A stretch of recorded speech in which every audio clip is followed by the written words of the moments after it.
காட்டில் சூரியன் மறைந்து கொண்டிருந்தது. காற்றின் மெலிதான இசையும் பறவைகளின் இறகின் அசைவும் மட்டுமே அங்கிருந்தன. அந்த காட்டின் நடுவே ஆரவ் என்ற இளைஞன் தன் மனதின் சுமையிலிருந்து விடுபட அமைதியாக நடைபயணம் செய்தான். அவனது நடைமுறையில் திடீரென மெல்லிய ஆனால் தெளிவான குரல்கள் கேட்டது.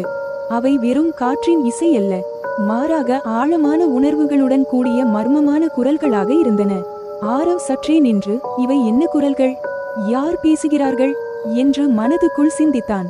அந்த நேரத்தில் மரங்களின் இடையில் இருந்து ஓர் அதிசயமான குரல் ஒலித்தது. நீ எங்கள் குரல்களை கேட்கிறாயா? ஆரவ் ஆச்சரியமடைந்தான், ஆனால் அஞ்சவில்லை. நீங்கள் யார் என்று அவன் கேட்டான். குரல் மெதுவாக பேசியது. நாங்கள் காட்டின் குரல்கள். ஒவ்வொரு மரத்துக்கும் ஒவ்வொரு இலைக்கும் ஒரு குரல் உண்டு. நீ எங்கள் கதைகளை கேட்க விரும்புகிறாயா? அந்த குரல்கள் ஆரவின் இதயத்தை தொடின. மரங்கள் தங்களது கதைகளை அவனிடம் பகிர்ந்து கொண்டன. அவை ஒரு காலத்தில் மனிதர்களுடன் மிக நெருங்கிய தொடர்பை கொண்டிருந்தது. மனிதர்கள் இயற்கையை மதித்து அதன் மீது அன்பை காட்டியிருந்தார்கள்.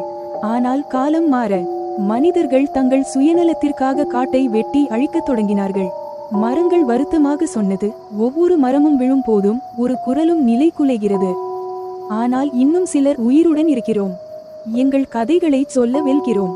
அந்த மாலையின் அந்தரத்தில் ஆரவ் அவற்றின் வேதனையை கேட்டபின் மாற்றம் தேவை என்பதை உணர்ந்தான். அவன் மனதில் ஒரு வாக்குறுதி செய்தான்.